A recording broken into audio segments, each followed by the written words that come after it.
I guess we are live now. Hello and welcome everyone.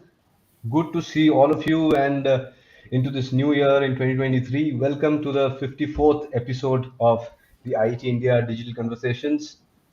This is the first one in this year, and we could not think of a better day or a topic to begin with rather than celebrating the UN's World Water Day, wherein we decided to deep dive into the world of water and talk about how people are at the heart of change when we talk about us being the change and accelerating the change. How each one of us, when we think and decide that this is what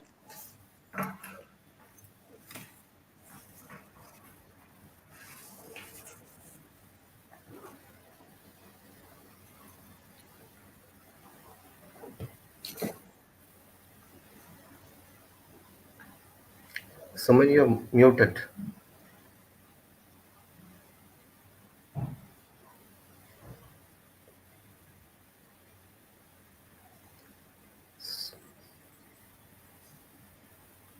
Someone.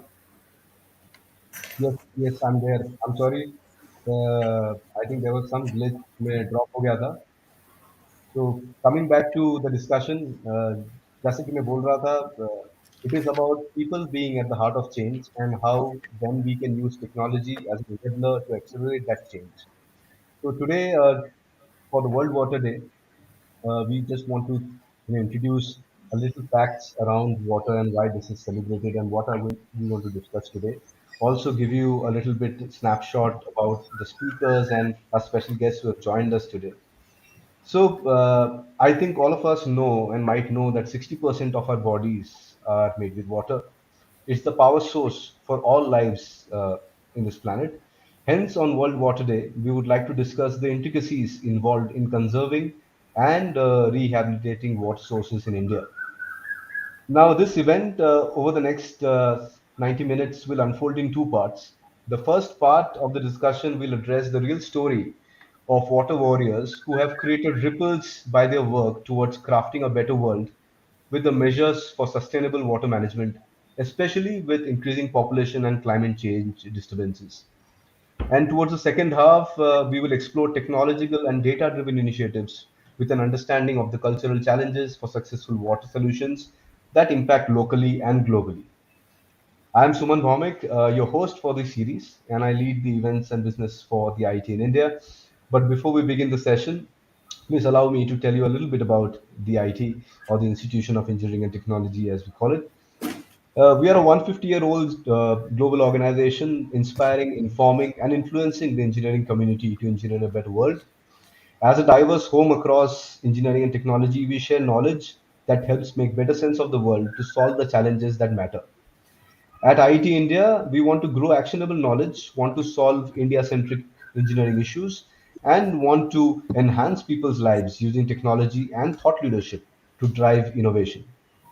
You could get in touch with us to understand how you could be a part of the IT and explore our membership and volunteering opportunities.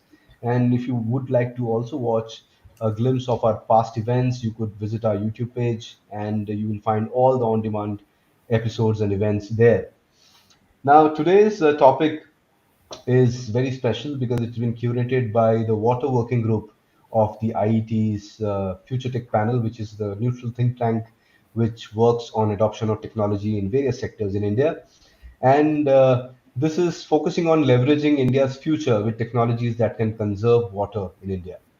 Now, with the mantra of being the change, we thought it's best to look at this topic with a different lens, with the best set of experts possible, who will tell us why and how the country can not just conserve water, but rehabilitate the life supporting rivers.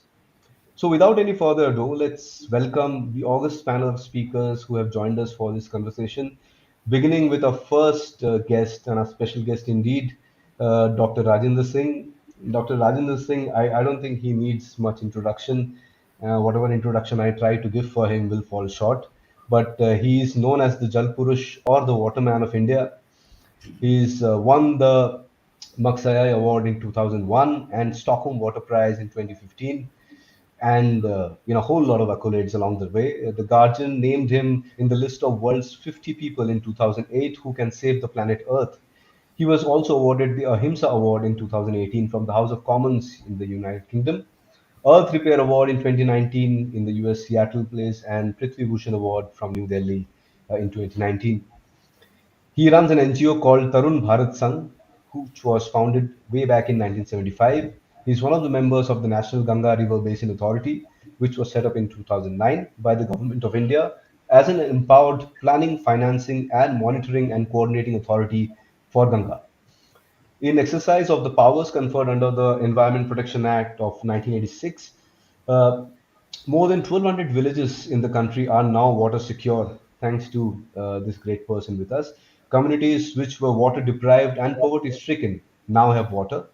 As a result of their work, 12 rivers in the country have been revived, namely Arvari, Ruparel, Sarsa, Bhagni, Maheshwara, Sabi, Tibra, Serni, Jahaswali in Rajasthan, Agarni and Mahakali in Maharashtra, and a few in Karnataka.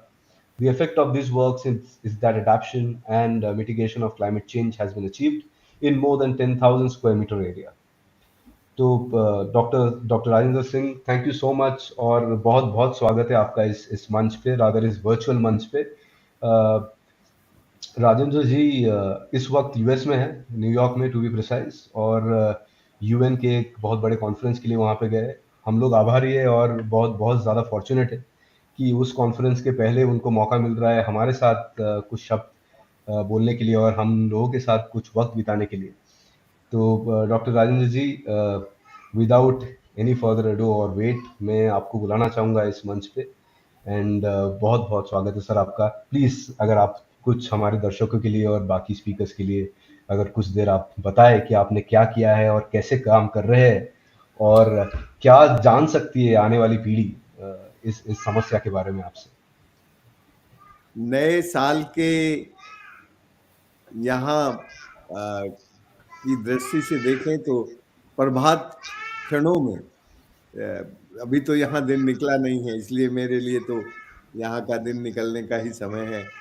तो मैं सबको बहुत बधाई देना चाहता हूँ कि मुझे साल के पहले दिन नवरात्रा स्थापना पर आप सबसे मिलना हो रहा है, और मैं साल के पहले दिन में आपसे मुखातिब होके कुछ बात करने का, कुछ अपने अनुभव बांटने का मौका पा रहा हूँ। धन्यवाद आप सबको। मित्रों, मैं इतना जानता हूँ कि जब मैं सरकार में था तो मुझे लगता था कि एक बहुत बड़ी मशीन का एक छोटा पुर्जा बनकर मैं अपने को घिस रहा हूँ, और मैंने अपने को 4 साल घिसा। उसके बाद लगा क्यों घिसूं भाई, मैं तो कुछ अपने आप भी कर सकता हूँ। तो मुझे जो कॉन्फिडेंस था वो ये था कि मेरे फादर किसान थे, वो खेती में सब अपना ठीक से गुजारा करते ही थे। तो मैंने सोचा कि यदि मैं कुछ भी नहीं करूंगा सरकार छोड़ के, तो खेती तो कर ही सकता हूँ। तो वो जो एक विश्वास था उसके कारण शायद मैंने वो छोड़ा। और फिर जब मैं राजस्थान के इस इलाके में गया, ये अलवर जिले का थानागाजी है, ये थोड़ा ऊपर का प्लेटो जैसा है, तो यहाँ पानी का बहुत संकट था। ये पूरा इलाका डार्क जोन था, विदाउट वाटर, और यहाँ के लोग, युवा लोग सब गांव छोड़ के चले गए थे। तो जब मैं वहां गया तो मैंने देखा कि सब लोग, जो बूढ़े लोग गांव में थे, महिलाएं और पुरुष, सब रतौंधी रोग से ग्रसित थे। और तब तो मैं आयुर्वेद का वैद्य था, डॉक्टर था, तो मैंने उनका इलाज किया, लोग बहुत सारे ठीक हो गए। उसमें से एक बूढ़े आदमी ने मुझसे कहा कि राजेंद्र, तेरे इलाज से मैं मुझे दुनिया दिखने लगी, पर इस दुनिया को देख के मुझे फायदा क्या हुआ? मैं इस दुनिया को देख के तो दुखी हो रहा हूँ, क्योंकि जब मुझे दिखता नहीं था तो लोग मेरी मटकी में पानी भर जाते थे, और मैं चैन से अपने उस गुजारा करता था बिना देख, दुनिया को बिना देखे। लेकिन जिस दिन से मुझे दुनिया दिखने लगी है, एक तो लोग मेरी मटकी में पानी नहीं भरते अब, और अब मुझे 15 किलोमीटर दूर, उस वक्त उनकी उम्र 73 साल थी, 73 ईयर ओल्ड, कैसे जाऊंगा? और मेरी मेरी तो, तेरा इलाज होने से मेरा तो बहुत बुरा हो गया। तो मुझे एक बहुत बड़ा झटका लगा कि यार, मैं इतना अंदर से मुझे गौरव हो रहा था कि मैं माल न्यूट्रिशन, जो बहुत मुश्किल होता है इलाज करना, उसको मैंने पेशेंस के साथ 6-7 महीने बहुत अच्छे से इलाज करके उसको देखने लायक बनाया दुनिया को, और केवल उसको नहीं, सैकड़ों लोगों को बनाया था। पर यदि दुनिया को देख के एक आदमी इतना दुखी हो रहा हो तो फिर क्या करूं? तो मैंने उसी से पूछा कि मांगू काका, मैं क्या करूं? तो बोला, भाई तू इलाज बंद कर दे। तो तब मैं युवा था ना, तो युवा लोग बहुत जल्दी सवाल पूछते हैं। तो मैंने कहा, काका मैं जब आपका इलाज कर रहा था तब तो आपने मुझे नहीं कहा कि मेरा इलाज मत करो, और अब कहते हो अब दूसरों का इलाज मत करो। तो वो रोने लगा, बोला तब तो मुझे तेरे ऊपर यकीन ही नहीं था कि तू इतना अच्छा काम कर सकता है, पर अब मुझे यकीन हो गया कि तू अच्छा काम कर सकता है। पर ये अच्छा काम तू करना चाहता है तो इन लालची लोगों के लिए क्यों करता है? ये जो लोग हैं ये तो लालची हैं। इनको यदि अपना इलाज कराना होगा तो पैसा देंगे और इलाज करा लेंगे। तू तो पैसे लेता नहीं है, तो तू ऐसे इन लालची लोगों का क्यों इलाज करता है? भाई यदि तू आज ये फैसला कर ले कि अपनी जिंदगी में कभी किसी का इलाज नहीं करेगा, तो फिर मैं तुझे एक अच्छा काम बता सकता हूँ जो तू करे। तो मेरे लिए बहुत मुश्किल थी भाई ये डिसीजन लेना, पर मैंने तुरंत 5-6 मिनट में कहा कि हाँ हाँ काका, मैं तैयार हूँ। और उसने फिर मुझे कहा, तो तू कल सुबह जल्दी आ जाना मेरे धोरे, मतलब मेरे पास आ जाना जल्दी। तो मैं अगले दिन सुबह सूरज निकलने से पहले उसके पास चला गया।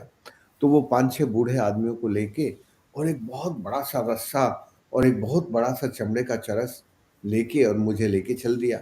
मैं डर रहा था कि ये क्या करेगा इस चमड़े के चरस से और इतने बड़े रस्से से।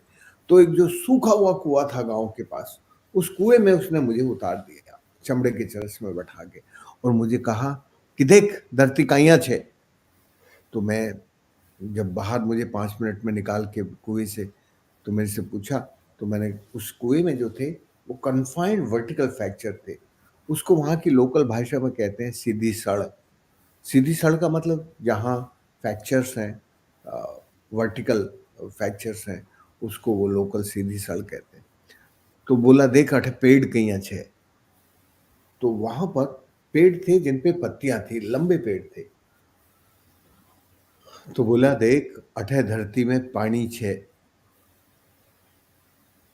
नीचे जमा छे, ऊपर का पानी नीचे गया, ई लिए ई पेड़ा में पत्ती छे। फिर उसने मुझे पूरे दिन में 25 कुएं दिखाए। उनमें से जहाँ कन्फाइंड वर्टिकल फ्रैक्चर होते हैं वहाँ पानी होता है, हरे पेड़ होते हैं, और जहाँ हॉरिजेंटल अनकन्फाइंड फ्रैक्चर थे वहाँ पेड़ों पर पत्तियां नहीं होती, वो कांटे होते हैं, और पेड़ नहीं होते, झाड़ियाँ होती हैं। तो उसने ऊपर की जो वेजिटेशन था, जंगल था, उसको देख के मुझे बता दिया कि धरती में किस तरह का फॉर्मेशन है नीचे। तो वो एक दिन में 25 कुएं दिखा के मेरी उसने जियो हाइड्रो साइंस में पीएचडी कंप्लीट कर दी एक दिन के अंदर, इन वन डे, और केवल 25 कुएं दिखाए। फिर अगले दिन बुलाया उसने, मैं अगले दिन गया। तो उसने मुझे ऊपर ले गया वो पहाड़ी पर जहाँ से वो पानी नीचे की तरफ आता है, और उस पानी के साथ, उस स्ट्रीम के साथ 17 किलोमीटर पैदल चलाया। जहाँ पर स्टीप स्लोप थे वहाँ उसने कहा कॉन्वेक्स डिजाइन, ऐसे उल्टा बांध बना दे, लोकल भाषा में उसको कहते हैं ऐसे उल्टा बांध। और जहाँ जेंटल स्लोप थे उसने कहा सीधा बना दे। और जहाँ नेचुरल डिप्रेशन था और मिट्टी में थोड़ी क्ले थी, मिट्टी में थोड़ा लाइम कंटेंट था, वहाँ उसने कहा कि कॉनकेव डिजाइन के डैम बना दे। तो पहले दिन उसने मुझे जियो हाइड्रो साइंस में पीएचडी कराई, और अगले दिन उसने नेचुरल इंजीनियरिंग, जिसको मैं कहूँगा, जो बिल्कुल conscious and concern with human kind and with nature equally, वो उस वो इंजीनियरिंग मुझे उसने सिखा दी। और उस इंजीनियरिंग को सीखने के बाद मैंने अभी तक कुल 13,800 डैम बनाए, एक भी डैम फेल नहीं हुआ। पैसे बहुत खर्च नहीं हुए, क्योंकि जब वो कंटूर और कर्व को ध्यान में रख के बनाया जाता है तो फिर आपका जो ऊपर का पानी का फोर्स है वो कॉन्वेक्स डिजाइन को और ज़्यादा कंपैक्ट कर देता है, मजबूत होता है, टूटता नहीं है। तो एक भी बांध टूटा नहीं। दोस्तों, मैं बस इतना ही कहना चाहता हूँ कि अभी भी इंडिजिनस नॉलेज सिस्टम में और इंडियन विजडम में थोड़ी स्ट्रेंथ है, जिसको हम लोग इस मॉडर्न टेक्नोलॉजी और इंजीनियरिंग की लाइट में थोड़ा भूल गए हैं। आप मुझसे पूछ सकते हैं ये सवाल कि भाई आपने ये सीखने के बाद फिर क्या किया? मैंने पहला जो डैम था 85 में कंप्लीट होने के बाद फिर तो लोगों को उसका काम का असर दिखने लगा। विजुअल इम्पैक्ट, इंडिया के अंदर जो विजुअल इम्पैक्ट होता है वो बहुत रीएप्लिकेट होता है, बहुत जल्दी स्केलिंग अप होता है, लोगों को आंखों से देखने में विश्वास हो जाता है। तो लोगों ने जब ये सब देखा तो फिर लोग तैयार हो गए। और भाई, मुझे कभी किसी सरकार से भीख नहीं मांगनी पड़ी, मुझे कभी किसी कॉरपोरेट के पास जाकर पल्ला नहीं फैलाना पड़ा कि मुझे कुछ पैसा दे दो, मैं गरीबों के लिए काम कर रहा हूँ। मैंने उसी कम्युनिटी को रियलाइज कराया कि देखो ये काम हम लोग कर सकते हैं। तो रियलाइजेशन और इंटरलाइजेशन, जब लोग रियलाइज होते हैं तब थोड़ा उनका काम में विश्वास, कॉन्फिडेंस आता है और फिर इंटरलाइज करने लगते हैं कि यार ये काम तो मैं खुद कर सकता हूँ। तो ये जो इंटरलाइजेशन है, इसमें से फिर वो एक्शन में जाता है और एक्शन में जाके उसको फिर उसके अंदर एक रिजिलियंस आ जाती है। उसकी जो रिजिलियंस है वो उसको एक बड़े परिवर्तन की तरफ लेके जाती है। दोस्तों, मैं ये कहूँ कि आप, मुझे तो लोग जानते हैं क्योंकि मैं बोल लेता हूँ, लेकिन इस देश में अभी इतने सारे लोग हैं जिन्होंने इस पूरे काम को मेरे साथ किया, जो बोल नहीं सकते, जिनके पास बोलने के लिए शब्द नहीं है, पर उन्होंने उन्हीं के ज्ञान से, उन्हीं की शक्ति से, उन्हीं की समझ से ये सब भारत की भूमि पर आज मैं कह सकता हूँ तुम्हारे सामने बैठकर कि 13 नदियों को रिजुनेट किया। 13 रिवर नाउ इज फ्लोइंग। और तुम जानते हो कि पूरी दुनिया में जो सभ्यता है, वो सभ्यता तो नदियों के किनारे बनी थी।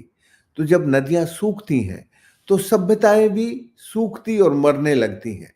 नदियों का जो फ्लो है वो उनका spiritual flow, cultural flow, political flow, financial flow, the all flow related with the river. तो you can understand, if the flow come in the river, so the flow is coming in civilizational value, ethic, ये सब उसमें आने लगता है लोगों में। फिर अपनी जिम्मेदारी आने लगती है, फिर राइट के लिए डिमांड नहीं करते वो, फिर रेस्पॉन्सिबिलिटी का रियलाइजेशन करके अपनी रेस्पॉन्सिबिलिटी को निभाने लगते हैं। इसलिए मैं आपको बहुत शॉर्ट में इतना बताना चाहता हूँ कि जब मैंने ये काम शुरू किया तो जो बूढ़े लोग वहाँ रहते थे वो गीत गाते थे। क्या गीत गाते थे? बादल तो आते हैं हर साल मेरे गांव में, पर बरसते नहीं है वो, रूठ कर चले जाते हैं कहाँ हम नहीं जानते। जिस दिन से बादलों ने रूठना शुरू किया, हमारा बेटा और बहू भी रूठ कर कहीं चले गए। अब ना जाने वो कहाँ रहते होंगे। हमारे कुएं में पानी नहीं, खेतों में हरियाली नहीं, तो फिर हमारा बुढ़ापा कैसे गुजरेगा हमें मालूम नहीं। ये जो दुख के गीत थे, ये मैंने 1990 तक सुने। 90 के बाद धीरे धीरे जो परिवर्तन आया, कुओं में पानी आया। कुओं में पानी आया तो ये सब जवान लड़के पानी आते के साथ खेती के लिए गांव में आने लगे और वो इलाका धीरे धीरे हरा भरा होने लगा। अभी वहां के लोग क्या गीत गाते हैं?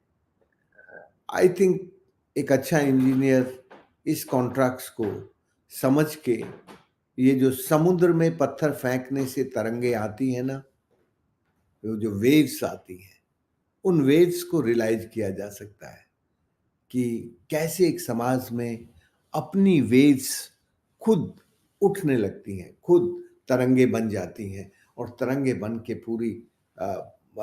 पूरा विस्तार पा जाती हैं। क्या गीत गाते हैं! प्लीज जरा इन दोनों गीतों को ठीक से सुन के इनका कॉन्ट्रैक्ट समझ लेना। अब वो गीत गाते हैं अब बादल आते हैं मेरे गांव में, रूठते नहीं है वो, बरसते हैं हमारे खेतों पर, पानी आ गया है मेरे कुएं में।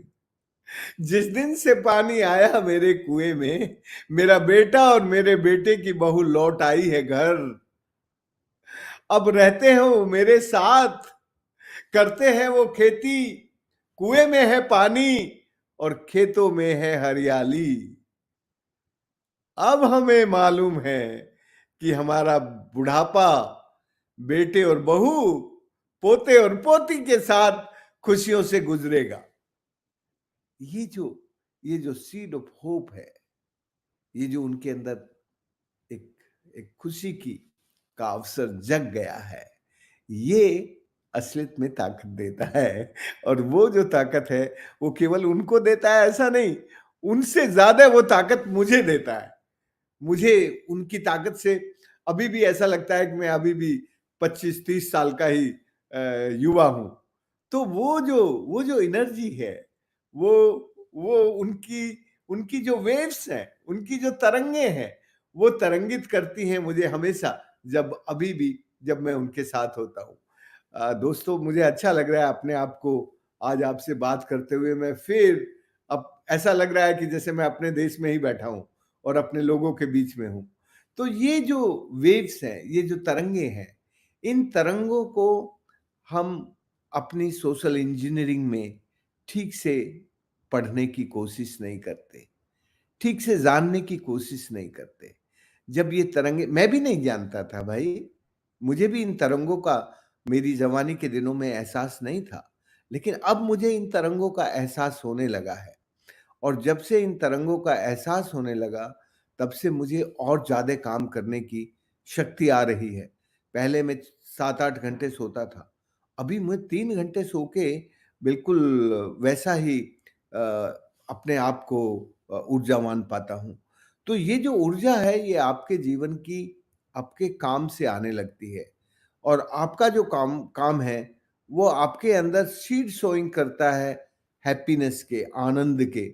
और वो जब आपको आनंद आने लगता है, फिर आपको अपना पराया आपको सारी दुनिया अपनी दिखती है, फिर सब अपने दिखते हैं और आपको वैसा ही विश्वास आने लगता है।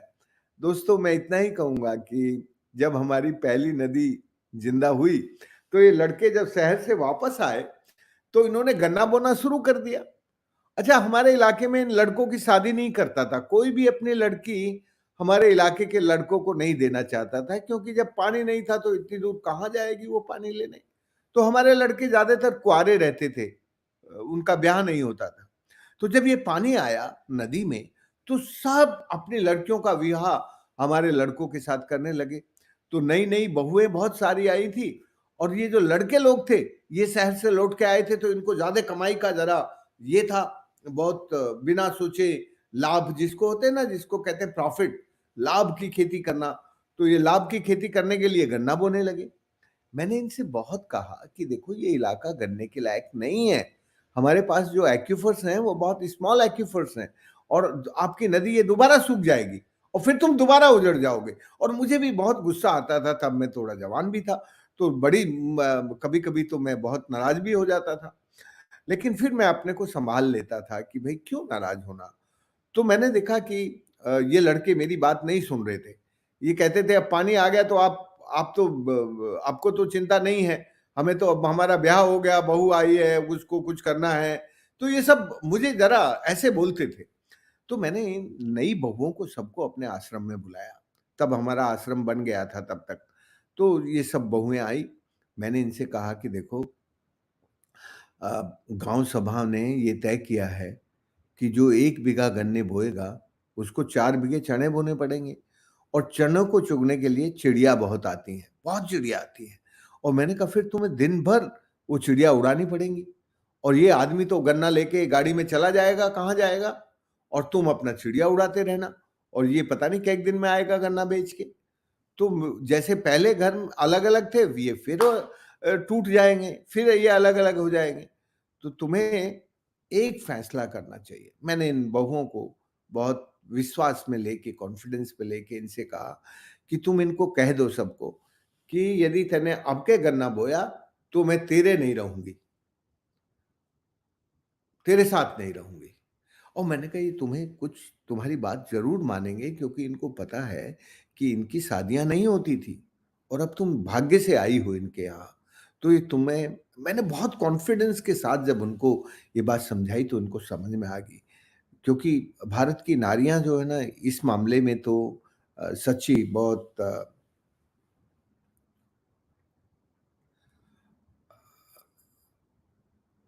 बहुत निर्मल होती हैं।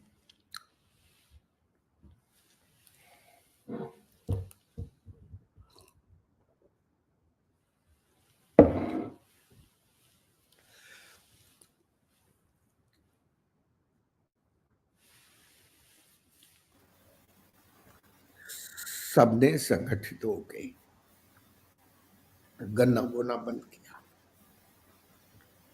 अब उस इलाके में गन्ना नहीं होता। ये वहां की इन नई बहुओं के कारण हुआ। नहीं तो ये लड़के फिर पागल हो गए थे, फिर गन्ना पानी आया तो लालची हो गए थे सब, और मेरी बात नहीं सुनते थे। इन नई जवान बहुओं ने अपने पतियों को ठीक किया कि नहीं, ये गन्ने के लायक खेती यहां नहीं करनी। उसका परिणाम है कि हमारी नदियां बहती हैं।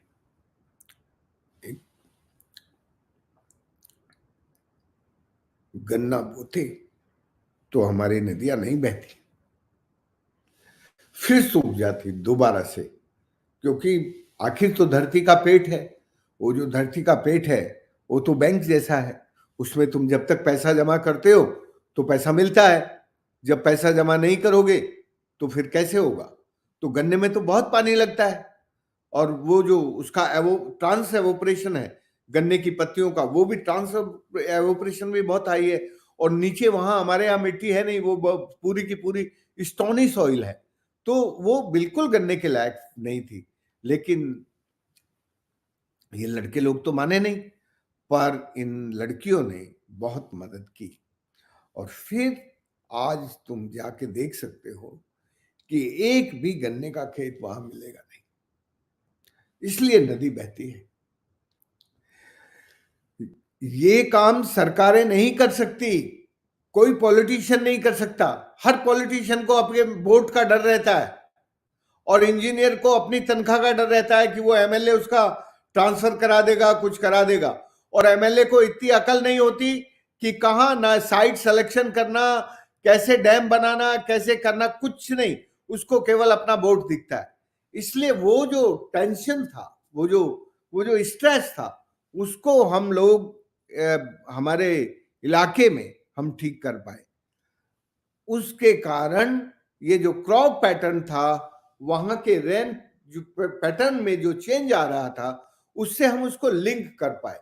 उसका परिणाम है कि आज महाराष्ट्र में, मराठवाड़ा में, आप कभी यदि यहां जाएं सांगली डिस्ट्रिक्ट में, तो जत का इलाका देखेंगे, सबसे कम बारिश का इलाका है। जैसे हमारा जैसलमेर, ऐसे यहाँ का जत है।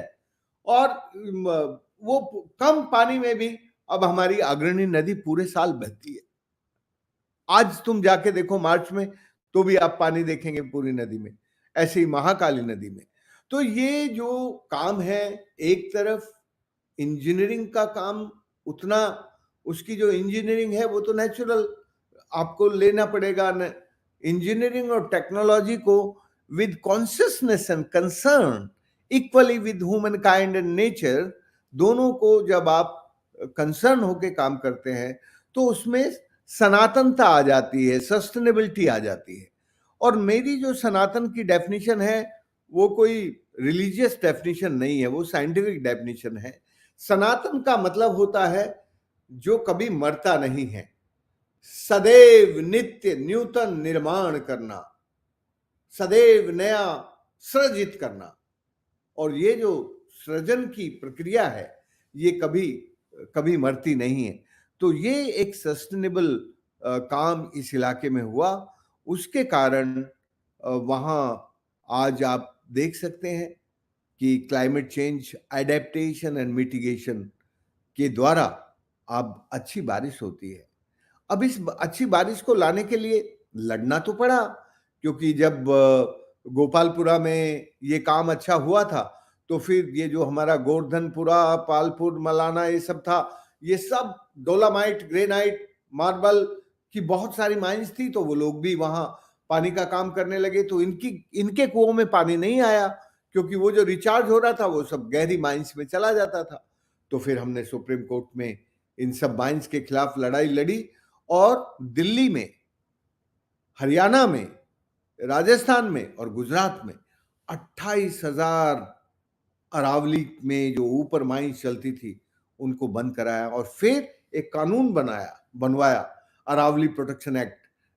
7 मई 1992 को ये जो अरावली प्रोटेक्शन एक्ट बना, उसके कारण आज मेरे इलाके में climate change adaptation and mitigation का एक आइडियल मॉडल हुआ। लेकिन इस आइडियल मॉडल को राजेंद्र पचौरी को जब मैंने 2005, 6, 7 में कई बार कहा, मैंने कहा भाई तू क्लाइमेट चेंज का चेयरमैन है काउंसिल का, तो जरा इस अपने इंडियन केस को दुनिया के सामने रखो। तो मेरे कहने से वो मेरे साथ 4-5 दिन गया, और उसने कहा राजेंद्र भाई आप जो कह रहे हैं वो बिल्कुल ठीक बात है, but I am not a scientist of water, I am the scientist of the energy and gases, so I can't speak this case. So you explore some another scientist. तो मुझे फिर और लोगों को ढूंढना पड़ा, और वो 2009 में मैंने ये कहना शुरू किया, water is climate and climate is water. आज ये जो उस इलाके में परिवर्तन हुआ, उसके कारण मैं बस इतना ही कहूँगा कि ये पानी की तरंग है।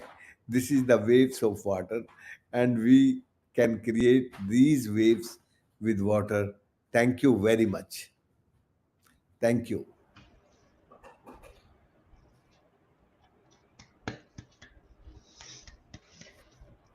Thank you Rajendra ji. और बहुत बहुत शुक्रिया आपका, इतनी अच्छी चीज़ आपने बताई, और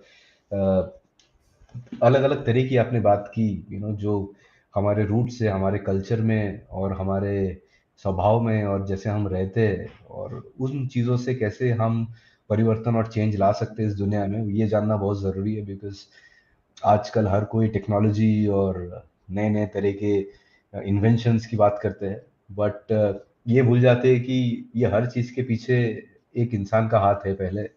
तो चेंज हमसे शुरू होता है, जैसे मैंने शुरुआत में बताई थी, और आप इसका एक अमूल्य उदाहरण हो।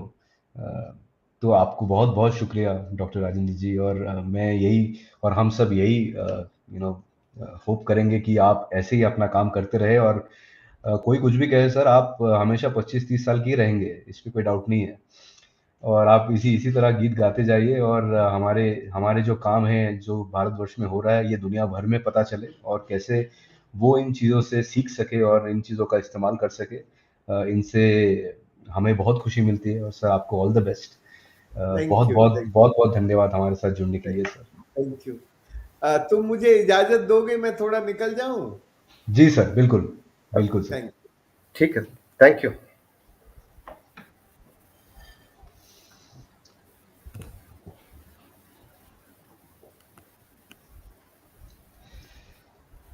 तो ये थे राजेंद्र सिंह जी। जैसे कि मैंने बोला था कि एक ट्रू वाटर वॉरियर जिसको हम कहते हैं, वो ये थे। तो इनके लिए इतना कम समय देना, it's not right, but the thing is, we need to move on, and we need to bring in the other experts and get to the next part of our discussion, uh, where we are going to discuss about how technology and how people working with technology can enable much more than what Dr. Singh just talked about. And so before we do that, let me just start off with some introductions of our key panel members who have joined us today. So starting off with Dr. Rajesh Mathur. Dr. Rajesh is a senior director for strategy at ESRI India Technologies Limited, which is the Indian arm of ESRI Incorporated, world's largest provider of the GIS software. Prior to that, he was the president and subsequently the vice president of the board of the company. He is also one of our privileged members of the Water Working Group for the IT's think tank, the Future Tech Panel. So, welcome, Dr. Rajesh, and thank you for being with us. Moving on next to Dr. Sunderrajan Krishnan. Dr. Sundar is an Ashoka Fellow and Executive Director at INREM Foundation. He has been working on finding solutions to rural drinking water problems in India and especially contributed to documenting and bringing to light the health impacts of water and finding solutions in participation with remote rural communities. Our third panelist is Mr. Prashant Tripathi. Prashant is also the co-chair of our water working group, and he is working as director and head of IoT in Pentair Water India. He has been driving solutions development in water area by leveraging digital technologies like the Internet of Things, artificial intelligence, and he has gathered around 25 years of experience in end-to-end IT services, holds master in computer science from Banaras Hindu University, and a PGDBM in international business from IMT Ghaziabad. Welcome, Prashant and Dr. Sundar. Now coming to our fourth member, is Dr. Veena Srinivasan. Veena is a specialist in water resources, social and environmental innovation, socio-hydrology, water policy development, water sustainability, and she is currently the executive director of WELL, which is Water, Environment, Land and Livelihoods Labs, a new research and innovation center at IFMR in collaboration with Kriya University, established for research and innovation for societal impact in the area of land and water sustainability. So, welcome again, Dr. Veena. You had been part of one of our past webinars a couple of years back on water twins. Good to have you here again. And finally, coming to the moderator of our session, who is also the chair of the Water Working Group of the Future Tech Panel, Dr. Ajith Chandran. Dr. Ajith is the managing director of Development Interlinks International, a private limited company investing in socially relevant businesses. He's also on advisory board of a few SMEs and startups. He advises NGOs, academic institutions, and companies on areas like forest, water, environment, including mainstreaming sustainable development goals. So, without waiting for more, I would request Dr. Ajit that the stage is yours. Please take it forward, and I'm sure we are all tuned in for a great session. Thank you so much. Thank you very much, Suman, and thank you to all the panelists for joining and all the participants from different time zones. Welcome you all. Um, After Rajendraji's wonderful presentation in the way of storytelling, we will now go into the hard facts of technology, and we hope we can also tell our own stories while we are talking about various science and technologies involved. On the occasion of this day, it is my uh, immense privilege and pleasure to welcome you all. And World Water Day is celebrated annually on March 22nd. This is basically to raise awareness and the need for further sustainable forest management. It is also a day to highlight the global water crisis. In fact, if you had looked at Rajendraji's poster behind, you would have noticed it's written as floods and droughts. And now we have a situation where floods and droughts happen in the same area. That's where we have reached. So, while this is accelerating, we are also getting technologically advanced. The question is, how do we kind of have a marriage of technology, research, the service providers, companies, and also, as Rajendra said, the community, the people who finally will implement most of the things around them. I'm immensely happy to have this panel. This is a really a panel with a vast experience, not only from India but from abroad. And we hope to cover various dimensions on water. and understand the current trends. And maybe towards the end, we will have some takeaway from each of you for the audience. I will begin with Dr. Veena ji. Veena ji, you recently joined Well Labs. Could you let us know a bit more about Well Labs and how it's providing support for resource management? Absolutely. Thank you, Dr. Ajith, and also to the to the organizers for inviting me to this event. It's a real pleasure to be here this afternoon and really hear the inspiring words of Dr. Rajendra Singh. So, Well Labs stands for Water, Environment, Land, and Livelihoods Labs, and it's a new center at IFMR in affiliation with Korea University. And it's a new kind of center in what we are calling a research and innovation center. And the reason we felt that there was a need to create this particular kind of center is that we felt there were three gaps in the larger water ecosystem in India. The first is often that a lot of problem solving which happens, and there is a lot of innovators, I'm sure, in the audience as well. A lot of the problem solving is addressed for the problems of today, and often, by the time we do the research, we curate the solution, we implement it, the world itself has changed.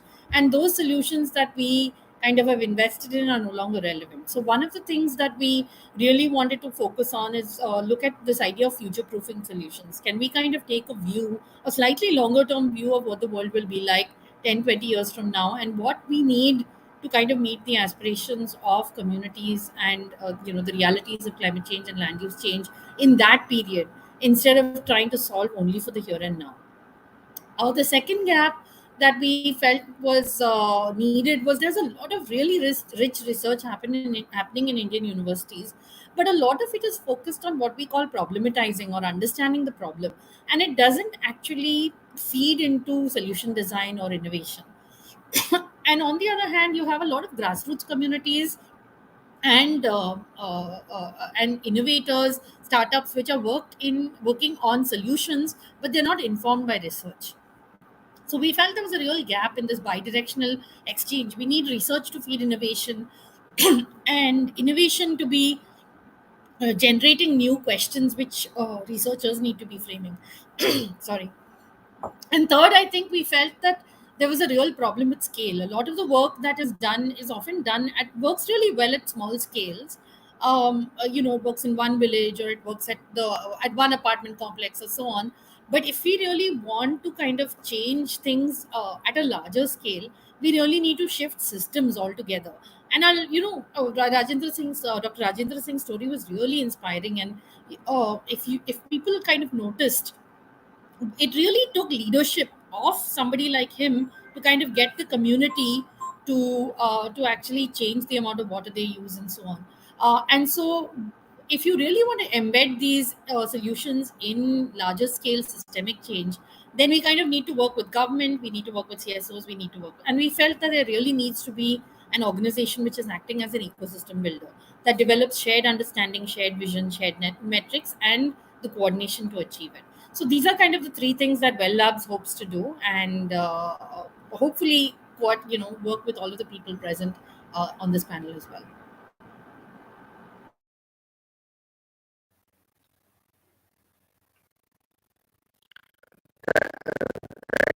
Thank you. And that's a very broad perspective. I mean, research in itself is not enough. There is a lot more other dimensions to it. And in fact, what you talked about, needing to do research which will look at the future. In fact, that is something which we really need. We tend to get involved with research of current situations, but how do we predict the future? I mean that is really, really interesting. I will come back to you. I mean, as with research, one of the other major aspect is technology. And here I would ask Rajesh ji, now, you have really worked extensively in the area of geospatial technology.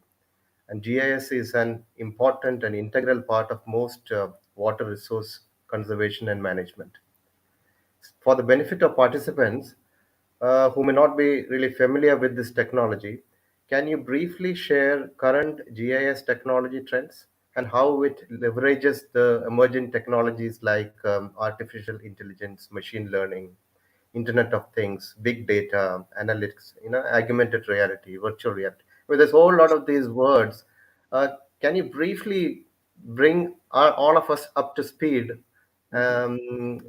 I know it's very difficult for you to give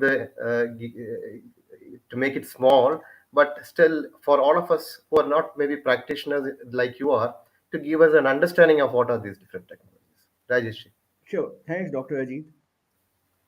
Well, I'm sure GIS doesn't need the introduction to the August gathering this afternoon. However, for the benefit of those who may not be familiar with the technology, let me spend a few minutes on the current technology trends in GIS and how it's being applied in some of the applications related to the subject that we are discussing today. GIS, as we know, is used for management, analysis, and application of geographic data. By that I mean maps, satellite images, aerial photographs, and other data sets which are used to create a 2D or 3D model depicting different features on the planet Earth, both man made and natural. Current GIS technology today integrates data coming from multiple sources. But as I mentioned, base maps or vector maps, you can say, imageries, data captured by drones, data captured by LiDAR, which is light detection and ranging technology. Also, engineering data coming from CAD files, unstructured data stored in spreadsheets or word process documents, and so on. It captures all the data, absorbs it, and integrates it, hosting it on a geo platform and rendering it as a service for a variety of applications. GIS is also today getting integrated with various development we have seen in the mainstream IT technology. AI and machine learning, for example. As you know, some of the applications of machine learning include classification, clustering, prediction, object identification, among others. In most of these areas, GIS has a role to play, and GIS location enables some of these. For instance, when you look at classification, image classification in GIS context would mean feature extraction. You look at an image and identify different features, roads, building, footprints, water bodies, and others. And the water bodies aggregation is one area where GIS is being used in the water sector. Where most of the state governments today are launching or have launched projects to identify water bodies in the state. And using GIS, you start with this high resolution satellite image. You create a custom model to identify all the water bodies on the map, run that tool, and you can immediately get where are the water bodies, the surface area, their location, among others. And then you can start recharging initiatives wherever required. And there again, especially when you're recharging, Dr. Rajendra Singh mentioned rivers which had gone dry, and he talked about various initiatives. Now, with GIS, you can create time series maps and see the impact of the initiatives taken over a period of time. So you start with what was the state of the river and where it is today, and how the changes happen over a period of time. Another area where contemporary GIS plays a big role. Yet another application is what we call real-time spatial analytics. That is, or in other words, integration of IoT with GIS. And in water context, it finds application in water utilities, for instance, in urban India, with various sensors located on the network, flow meters, pressure meters, data coming from SCADA, can be captured and rendered on a map to manage the assets, among other things. And last but not the least, augmented reality you mentioned comes real handy where you overlay in a water utility context again. You overlay what lies beneath the ground on the real world to see where the pipes are, where the walls are. So rather than looking around and starting digging without having that knowledge, you know precisely where what assets are lying below the ground and just dig right there. These are some of the trends. Thank you. Thank you, Rajeshi, for really putting all this in a short time. And I know this is a fascinating subject for a lot of people. And for specifically for youngsters, these are areas which are opening up and really getting applied in the field. I mean, specifically now the big government programs are involving quite a lot of GIS into their work area. but all those other technologies are also very important. I mean, like with research and technology, the other thing which is important is its application. And Prashantji is working in Pentair. Pentair is a very well established international company and providing services across the globe on water services. Could you please explain what kind of support and services your company provides? Prashantji. Well, thanks, Dr. Ajith, and thanks, IT team, to provide an opportunity to talk about the company and the work we are doing at Pentair. So at Pentair, we are driven to create a better world through sustainable and smart solutions, water solutions. And majorly, we work in three areas. One is moving water. So we develop solutions to provide water where we need and take out the water where we don't need. For example, in flooding, in case of flood, if there's a basement and the water is there in the basement, we have to take water out. If there is a multi-story building, we have to take water from ground floor to top floor. So that kind of equipments we manufacture. We provide solutions like utility pump, sump pump, the pumps which are used in fire scenario. So those are the kind of solutions we develop for moving water. Then next, we work in improving water, where we provide solutions to give clean and refreshing water, pure water. So we treat the water, we change hard water into soft water. We develop different kind of filters, membranes, and through that we ensure that we provide clean water to our society. And the third area where we work is enjoying water. So moving water, improving water, and then the enjoying water. Enjoying water is to provide solutions like swimming pool related equipments, where we provide water, safe water to swim. And we provide different solutions related to pump, filter, uh, and automation control. So all these solutions which we talk about, it is automated, it is connected, it is a smart, so that the user can monitor the data as well as these equipments, can control these equipments, and through these smart solutions, we provide better and sustainable solutions to our society. And this is across verticals, be it residential, commercial, and industrial globally. So through this, we provide best sustainable solutions in water domain.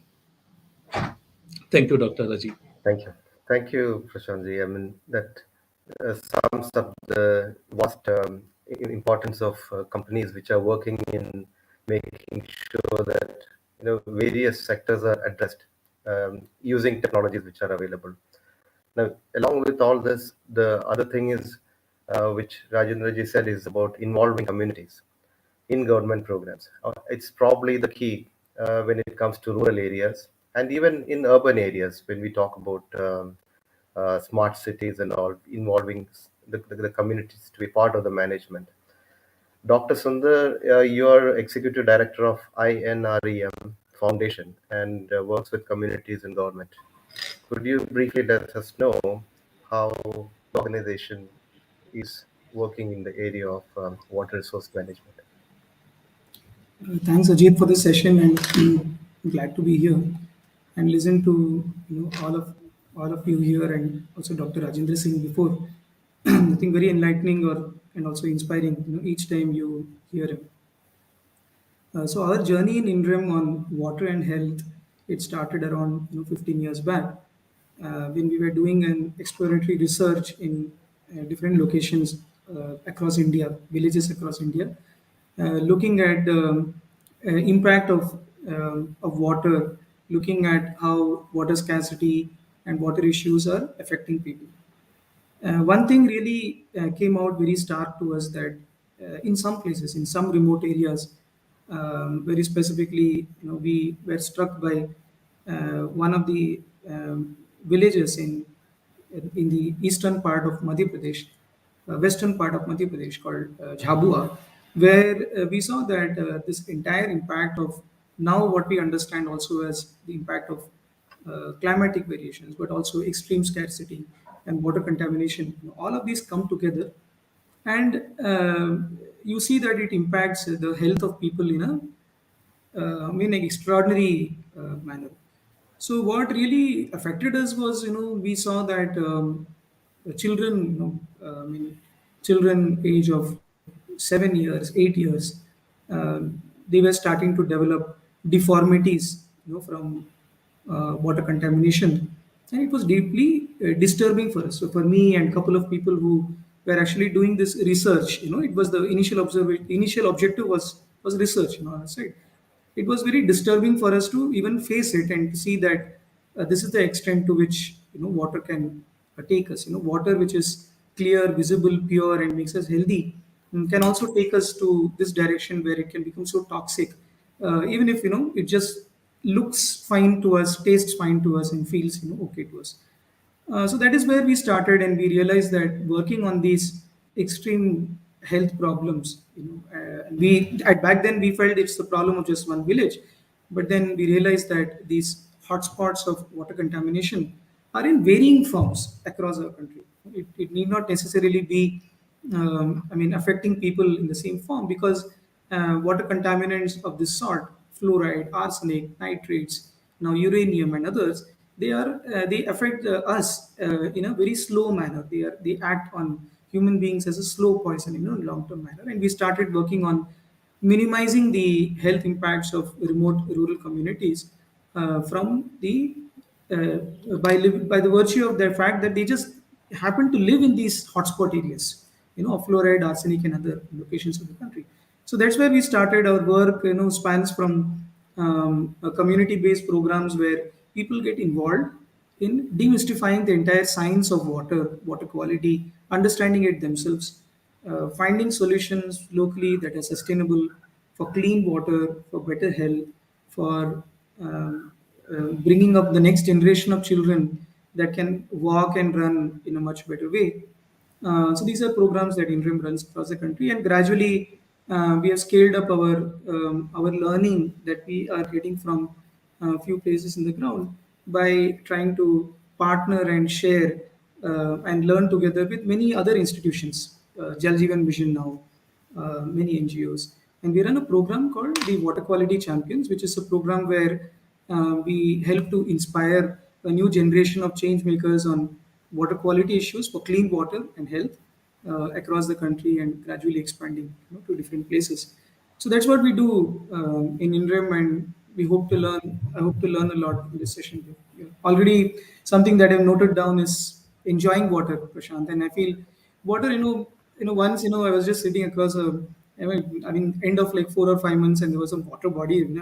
I just had nothing to do, and I was sitting. I happened to be sitting there for an hour, and I realized that water bodies are such a source of reflection for us, introspection, reflection, and these are this is so important. One needs to start from that and then come to other things. So totally with you, Prashant, on that, and that's where we should go. Yeah. Thank you, Dr. Sundar. Very fascinating. Yeah, you highlighted many interesting areas. I will come back to you on water pollution in our next round. Um, I see water is now not only a personal thing, but at the large scale, at the national level too. The Ministry of Rural Development and Ministry of Jal Shakti, they are involved in large scale water resource management projects. Just a few days back, I was part of a launch in Kerala on a program called WASCA. There's the Water Resource and Climate Action. This program is being done by GIZ. It's going to be implemented in over 17 states. One of the key strategies they talk about is water budgeting. And Vinaji, this is something that I'd like to know. What, in your opinion, is ho- uh, what is your experience with water budgeting and the data which is used in such programs, and what are the challenges involved when community is involved in this? Yeah. No, thank you for that question. It is an area that we are very, very interested in. And I would say we've kind of looked at water budgeting at sort of three different contexts. So at the facility level, we've kind of, done and helped with water budgets for like our own campus and that sort of thing. And that's the place where the kind of solutions that Mr. Prashant Tripathi, spoke about work really, really well. At the next scale, we've kind of tried to do water budgeting for cities like Bangalore. We are attempting to do something in Chintamani town and so on. And that is really to understand what flows and what opportunities are there, how much flood water can be captured, so on and so forth. And then the third context in which we've attempted water budgeting is in rural communities. And there we've actually developed a tool called Jaltol, where it's a QGIS plugin. So similar to the kind of the technologies that Mr. Mathur talked about, where we try to make use of the best available data sets uh, in order to um, in order to basically tell the community how much water is available and what kind of scenario planning they can engage in as part of water security planning. Now, I would say that we never have as much data as we want. That's always true. We could always want more data. I mean, that's there. But I would say that I wouldn't worry about data as being the biggest problem initially, rather than the so what question, which is who cares about the water budget. And this is a non-trivial kind of thing because I can do a really nice pretty chart with all the facts and numbers, and sure there's some uncertainty bars around it. But while a private facility does care about it because they pay for it and so on, the minute we come to a city or a rural community, that issue of nobody being the sole owner of the entire all components of the water budget creates a really big problem.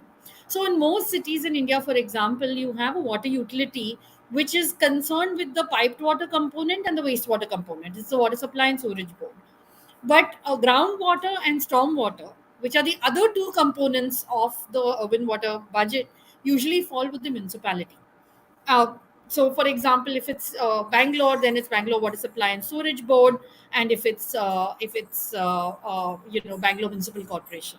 And this is a real problem because the thing is that you can't nobody owns the entire budget. Then nobody cares about how do we get better synergies between the different components of the budget and so on. Now, with the rural communities, it's a slightly different other issue. Again, I would say that there are huge uncertainty bars. So, better data is an issue which we can maybe talk about at another time. But a bigger problem is why, suppose the kind of situation that Dr. Rajendra Singh talked about. You go to a community and you find that initially you did water harvesting, you created new water, and then everybody put sugarcane. And now you've exceeded your budget, right? Who cares about this information? Who's going to use this information to actually change behavior? This has been a much bigger problem than the uncertainty bars and the issue of the data, because just telling people that you're over budget is not going to automatically result in people saying, oh my god, we are over budget, therefore individually each of us is going to take a cut back in our income to come back under budget. And so in order to actually get communities uh, to shrink the pie, if you want to call it that, it's an extremely difficult problem to solve. It requires changed incentives. It requires people finding other ways of getting income other than trying to squeeze it out of their land, so on and so forth. And it's a much bigger social problem. So the larger question I would say with the budgeting is, there are issues with water budgets.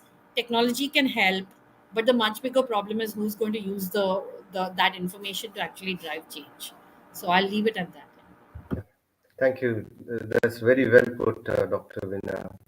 Actually, you touched upon something very, very important, the behavioral change required, specifically when we use water. In fact, it's an area which we are probably still grappling with in terms of, as we said, it cannot be done in one go. As Dr. Rajendraji's story says, that things keep happening on the ground, and over a period of time, that one has to keep on solving these as it comes by. From the technology point of view, I think the other challenge is, there's a loss of water due to leakage and pilferage.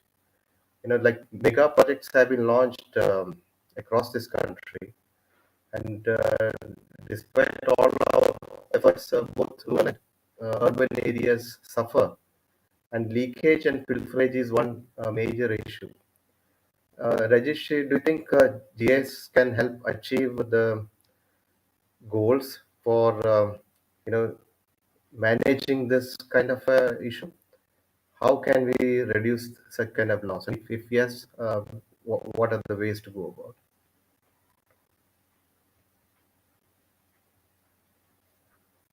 You're muted, Rajesh. Sorry. Okay.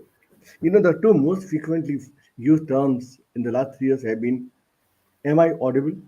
Yes, yes, please And go. you are muted. Okay.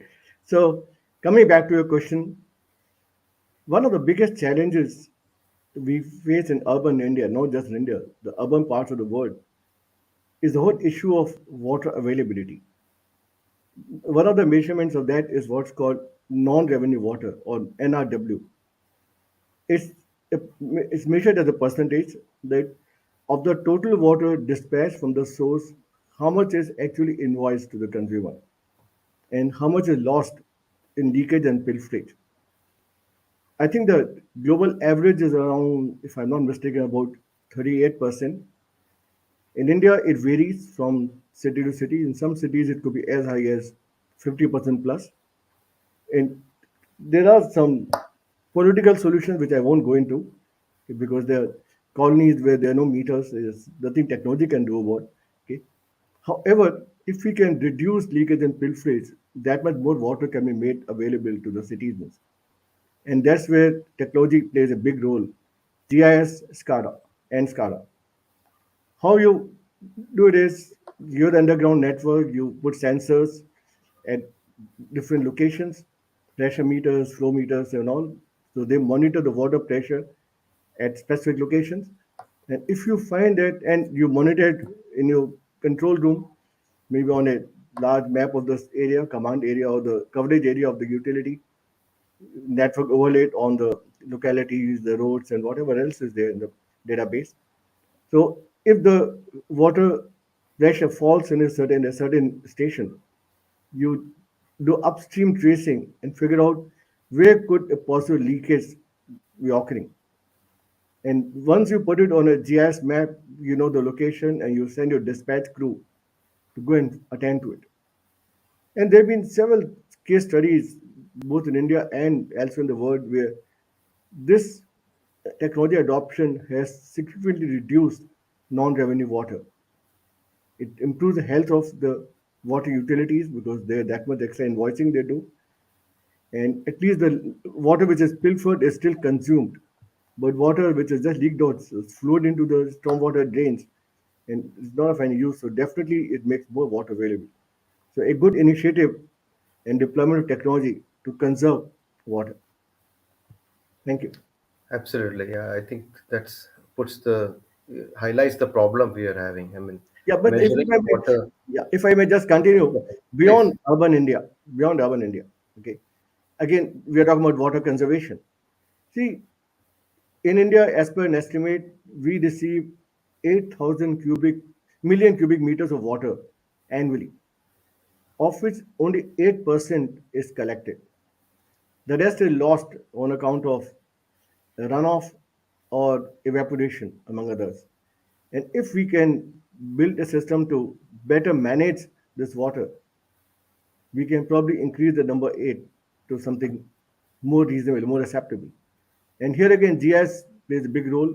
The number of initiatives, for instance, construction of check dams, trenches to receive and store water and not prevent it from running off from the area. For instance, if you are in a, let's say in the foothills of Missouri, and the lot of water flows down, especially during monsoon or rainy season, down the hills, and just goes into the stormwater drains and flows out, not being really stored and managed. So if we can identify locations where constructing trenches and check dams will help, you can conserve a lot of that water which would have been otherwise wasted. So again, another good use of GIS. Thank you. Thank you, Rajesh.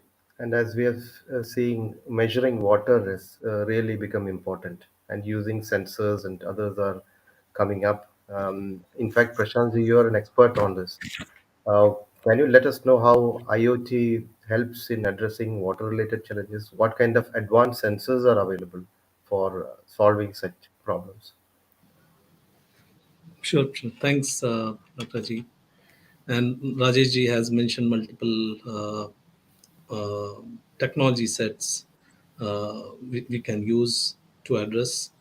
Uh, Similarly, means we have nowadays there are huge types of advanced technologies, sensors available, which are helping us to address many of the water related challenges.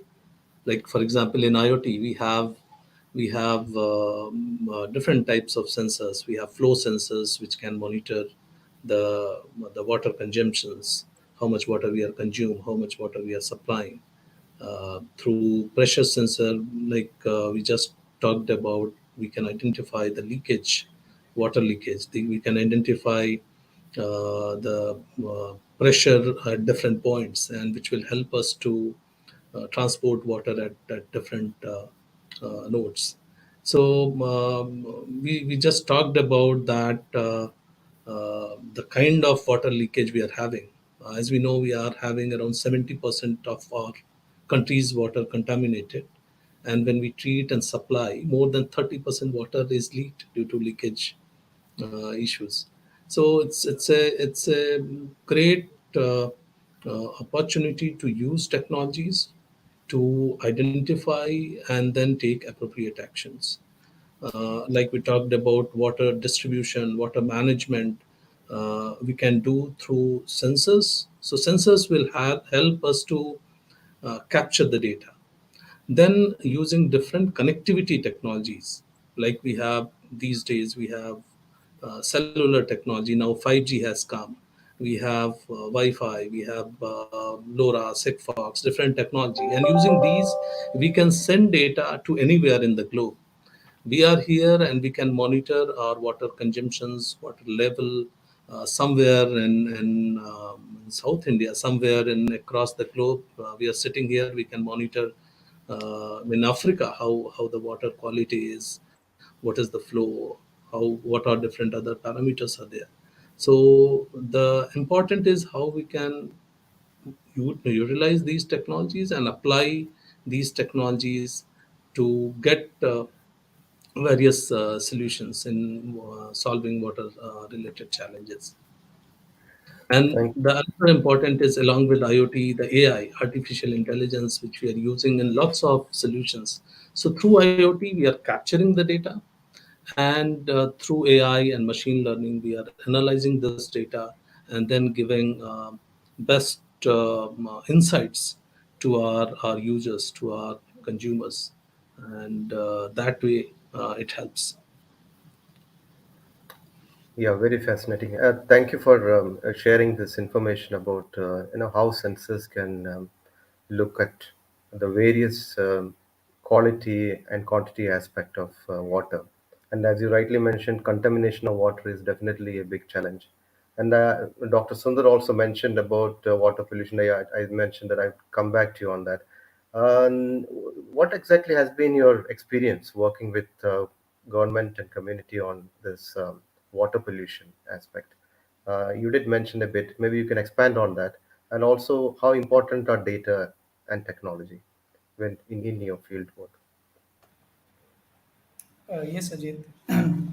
I think pollution is something that, unfortunately, I think water pollution is something that, unfortunately, we are so used to that. I mean, it is like a daily fact of life, right? And until Delhi smog woke us up, I mean, we were used to even that, right? Um, I mean, the chest specialist was the only direction where you would go, when you think about respiratory problems, but not the source of the air pollution.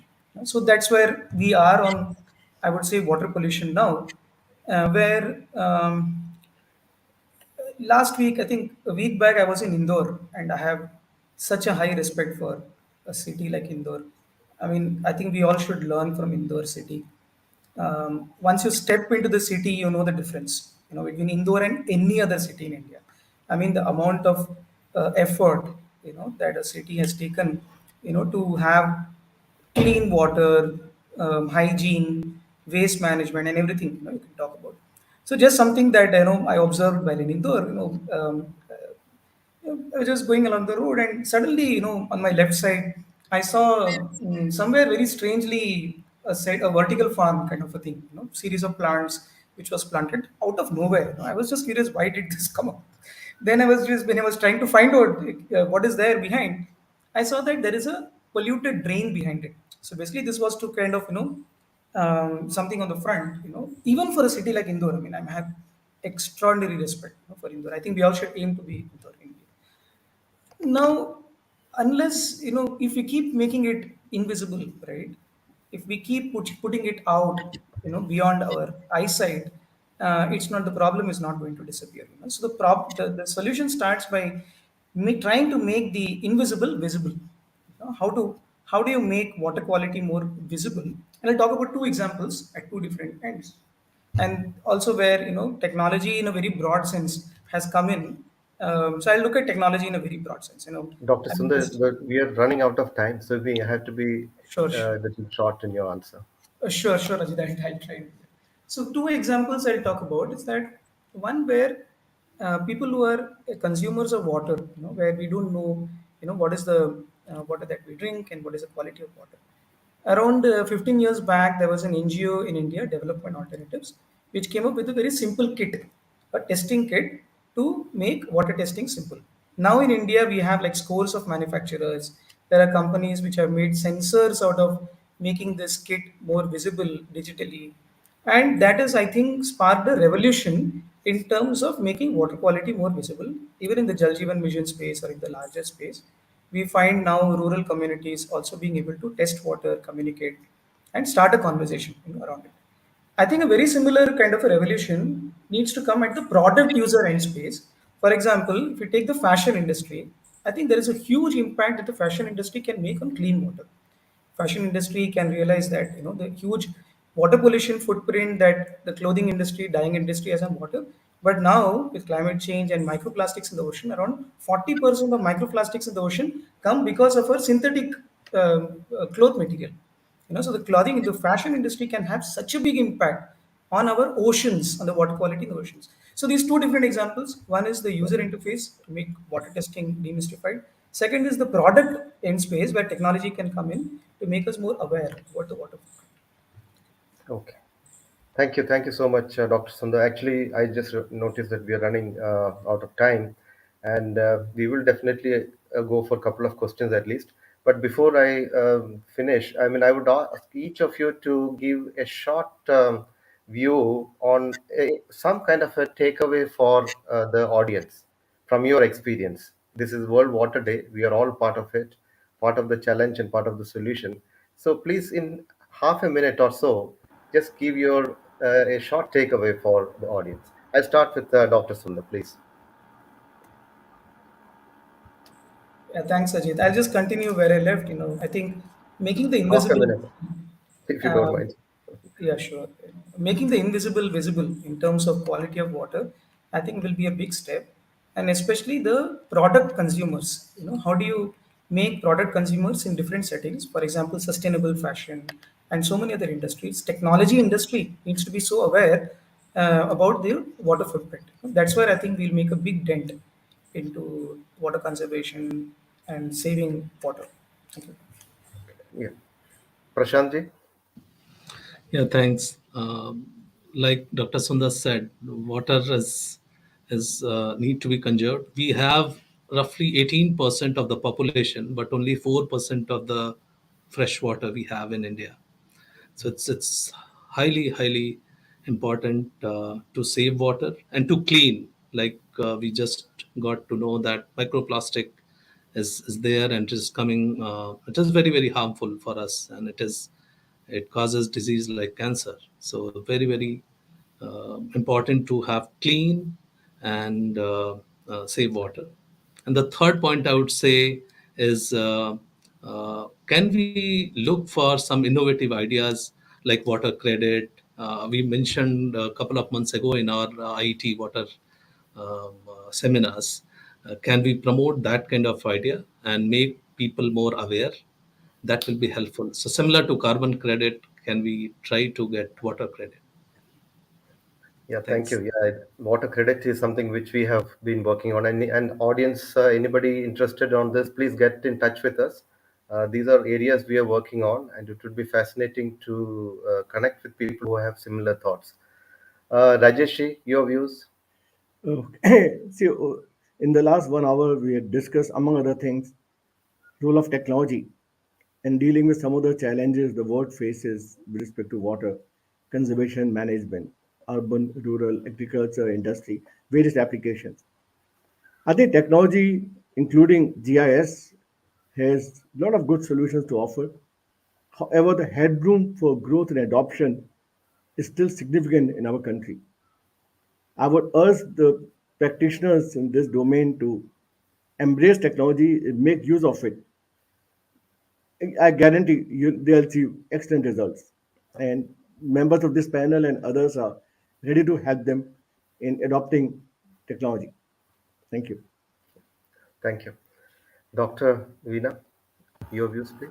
I would say technology is a necessary but not sufficient condition, and you need community institutions and behavior change. And I also want to say we are extremely interested in water credits and working actively on it. So I'll get in touch separately. Oh, thank you. That's wonderful. Yeah, I mean, we are now left with less than 6 minutes, and I must actually confess that a topic like water cannot be dealt with within 1 hour, and specifically when we have a panel so skilled and from so many different dimensions that we can go on for hours. But really, thank you all for taking out your time and uh, giving us a bit of what you're doing and the different aspects of water. I think we are all more aware about what it is than when we came in for this session. There is a couple of questions. One is on Yeah, developing. Someone, you would like to take it? yeah, Would I you can, like I to can, read I it? would, I would take it. Before I do, Dr. Ajit, we need a takeaway from you also. Oh, yeah. It's Thank you. important. Yeah. See, I'm a person who believes that we require balance in all aspects of life. So, when I worked in villages with communities, we work closely understanding the traditional aspects, but at the same time we also need to understand the science of it. So many times we kind of distinguish between these two, but we need to balance this from our learning capacity. So we need not discard one for the other. The point Hmm. is, at each point in our life, or in the life of a village development, or the life of a state, or even country, these kind of situations, one has to arrive at a proper balance. So my takeaway is, whether it is in your daily life or whether it is you're planning for at the national level, look at all these aspects, marinate on it. Let us not create a revolution, but like what we heard from Rajendra ji, start with things which we can do, and then as we go step by step, naturally the paths will open. So my takeaway is this: do what you can and aim for the big one.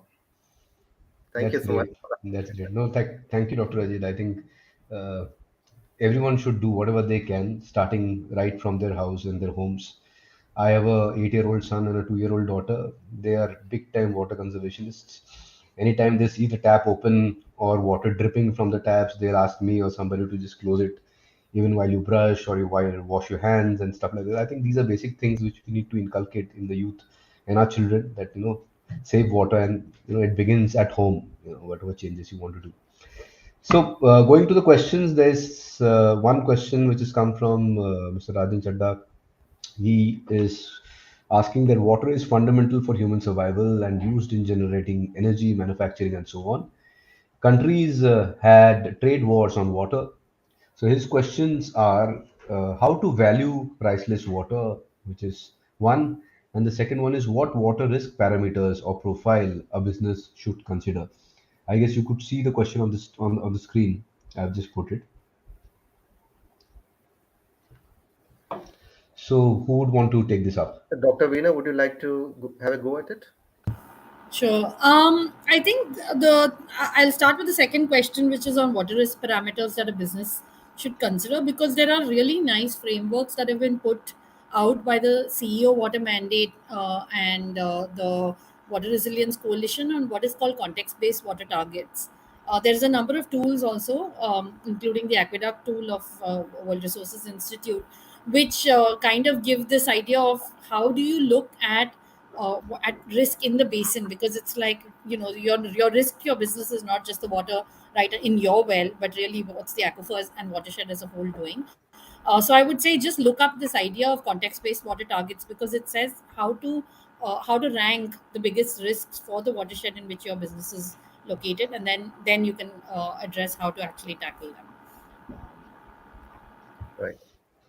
Thank you, Dr. Veena. Mm, Valuing water, if I may go have a go at it, it Yes. was the last year's theme, in fact, for World Water Day, and a whole lot of work has been done on this. Though, despite all that, we are still at that stage where we need to do more, and it's a very much a part of behavioral aspect, very much a part of the political domain, very much a part of how you budget it, keeping in view other things. See, when you have something easy and available, then you may not value it. But for people True. who it is a scarce resource, you value it. At the same time, you don't mind buying a bottle of water for 20, 30 rupees. But you go to a five-star hotel, that same bottle may cost you maybe 100, rupees. So, valuing is a big challenge. And specifically when it comes to a commodity like water, where we are all a stakeholder in it, it becomes a further challenge. I will not go much deeper at this moment. It's a big Yeah. area, and last year's theme was this. Maybe one can look at that. Sure. Thank you. Thank you so much, Dr. Aziz, Dr. Veena. The next question is from Mahmood Mohammed. He says, "Good afternoon, everyone. Can you please put some light on the need uh, and practicality of developing river conservation zone, no development zone for highly flood-prone rivers in India? Should we commercialize the riverfront or restrict development?"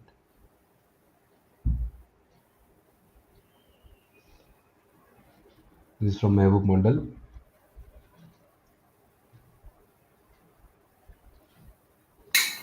Sure, I'm happy to jump in. I Yes. think one issue that we should for me at least, it's not the issue of necessarily restricting development or commercializing or not commercializing river funds. I think the issue is really about what's the form in which that development is happening. Some of the biggest issues that when activists kind of have been up in arms about riverfront development, it's really about concretization, because a lot of cities are kind of the primary problem with cities is that they're getting increasingly concretized, and therefore there's no place for the water when it rains. I mean, rainfall extremes are increasing, and so you have these massive floods. So the issue is really, if you've really concretized everything, there's no place for the river, no place for the flood. So the issue is, uh, what's the nature of the riverfront development, and have you left some place for the river, and incorporated kind of the rivers, the need for the river to ebb and flow, and whether that's included in, it has included in it some form of commercialization in some zones. I think that's less important than the form of development itself. Thank you, Dr. Veena. Uh, Anyone Anybody else else? would like to?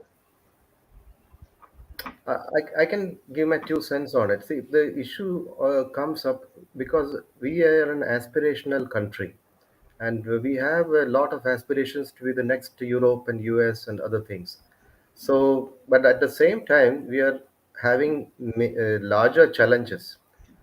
At least now we are developing the larger watershed and other things. And like Dr. Veena said, it's very, very important to see that we don't block the channels, because otherwise, what happens is what is happening in, let's say, Bangalore or many other places.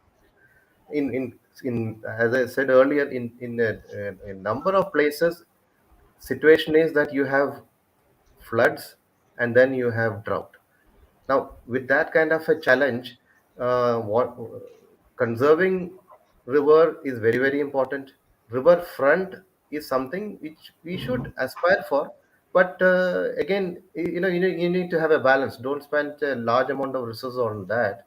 Um, Without considering other. So the commercial aspect of river waterfront is once you develop those areas, then there is a potential for employment and all other things, all other activities which seep into the society.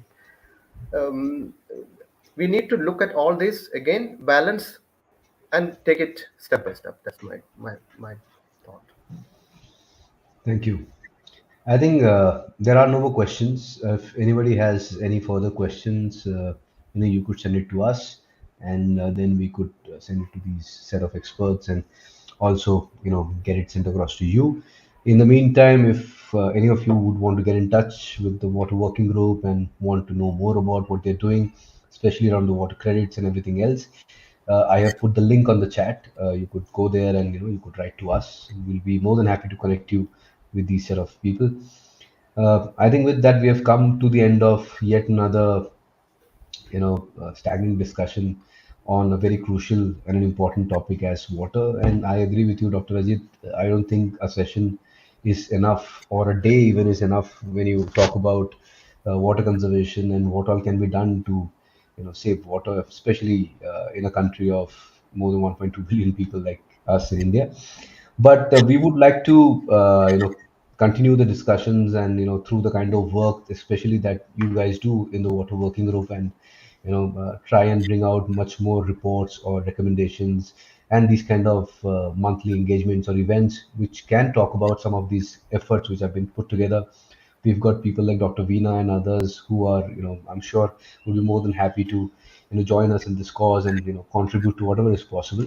And it would be great and lovely to have her inputs as well. So with that, I think it's been a great session, starting off with Dr. Rajendra Singh ji, making it a very, very thought provocative, as well as a really emotional, uh, in terms of what has been done and how he brought change in a country like this. And now he's talking about it in front of the rest of the world. And then having all of you come and talk about very, very selected and niche elements around water change and water conservation, and how technology plays such an important role in all of this. And with that, I would like to say thank you so much. Thank you, everyone, for joining us today. And thanks to the audience who have been with us throughout. And it was a pleasure to host all of you here in yet another episode of the Digital Conversations. We'll continue the discussions further in the coming months, and watch out this space for more. And that's about it. Also, thank you, Suman, Meena, Anna, and all others behind people who have been working behind the scenes from IET. Wonderful job. Thank you so much for your efforts. Thank you Thank so you. much. Yeah, Thank you. thanks Thank a you lot. so much. Have a great week. Thank you. Bye. Take care. Thank And you. happy Ugadi, happy Gudi Padwa, everyone.